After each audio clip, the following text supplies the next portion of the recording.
ঘূর্ণিঝড় রিমালের প্রভাবে ঢাকার পরিস্থিতি কেমন হতে পারে? ঢাকায় বৃষ্টিপাত হবে এবং কিছু বাতাসও হবে। ওই উপকূলের মতন এত বাতাস ঢাকায় হবে না।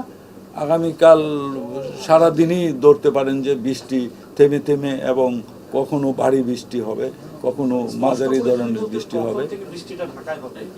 রাত থেকেই শুরু হবে, আজকে রাত থেকেই শুরু হবে ঢাকার বৃষ্টি।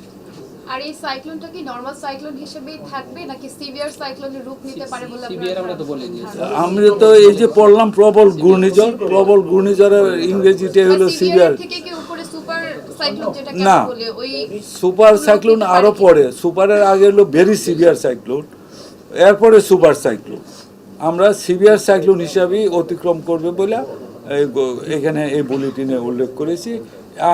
আর শক্তি অর্জন করার মতন মানে আমরা প্রিডিকশন পাচ্ছি না, আমাদের প্রিডিকশনে সেই ফোরকাস্টটা আসছে। ধন্যবাদ আপনাদেরকে।